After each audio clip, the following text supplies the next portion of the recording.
12 июня Народное антикризисное управление начало кампанию по лишению режима Лукашенко доступа к ресурсам Международного валютного фонда.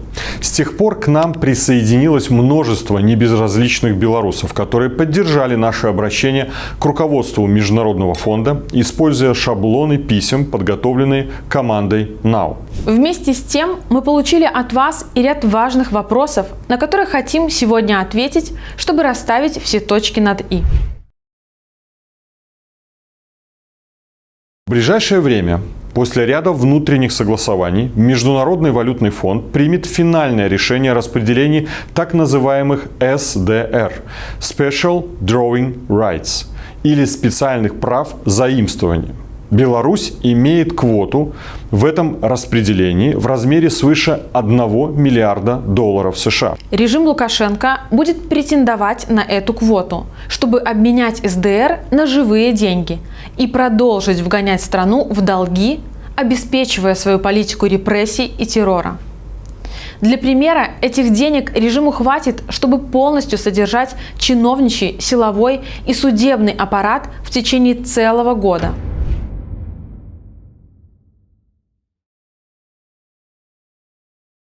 В составе золотовалютных резервов у Беларуси, как и у любой страны, есть специальные права заимствования МВФ. Простыми словами, это то, что правительство может превратить в деньги, если резервов ему не хватает. Сейчас МВФ делает очередной выпуск специальных прав заимствования, чтобы помочь странам-участницам восстановить экономику после пандемии.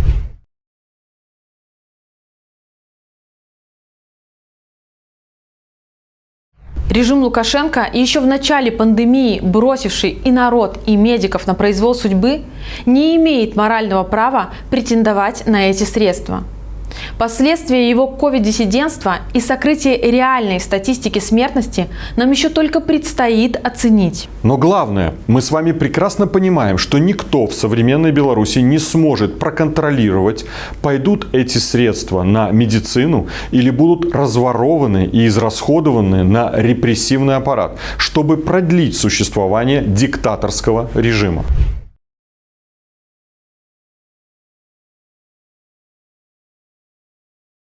К сожалению, одно другому не мешает. МВФ – это наднациональный орган, в который входят в том числе США и страны ЕС, которые приняли секторальные и другие санкции.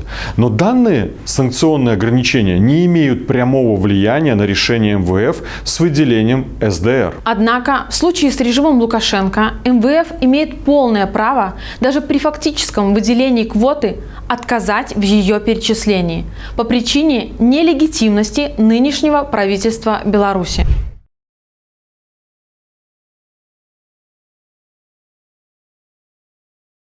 Да, и эти шансы очень высоки. Большинство крупных членов МВФ, 56% голосов, уже не признало официальные результаты выборов.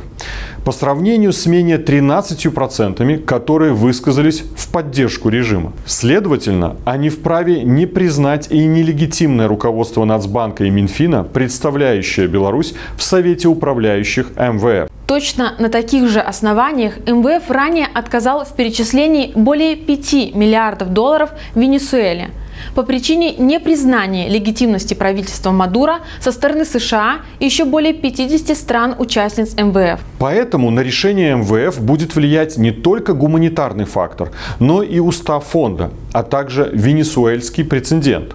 И именно поэтому так важны наши с вами массовые обращения к его руководству.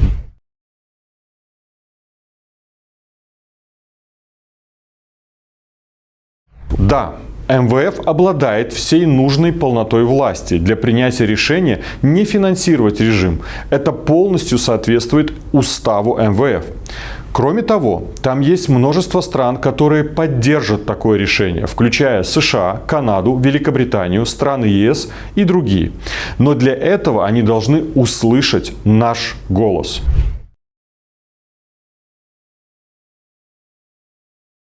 Нам придется возвращать этот займ, как и все другие долги режима.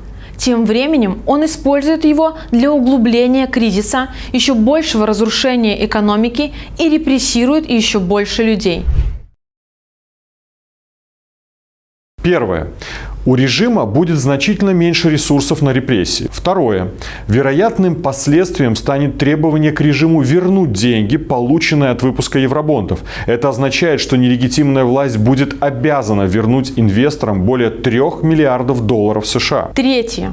Получение режимом кредитов в другом месте станет еще сложнее. Ведь даже Россия требует от должников наличия доступа к ресурсам МВФ. Четвертое. В сумме эти события могут стать триггером окончательного коллапса неэффективной экономики. Некомпетентность и удержание диктатуры у власти уже довели нашу экономику до состояния необъявленного дефолта. И чем скорее он будет объявлен, тем мельче яма, из которой нам придется выбираться потом. И пятое. Если квота будет выделена, но не перечислена режиму, то после нашей победы она будет доступна признанному правительству Новой Беларуси и станет огромным подспорьем в восстановлении экономики. Именно этого мы и добиваемся сегодня. А потому мы еще раз просим всех белорусов присоединиться к нашей кампании и направить обращение руководству МВФ.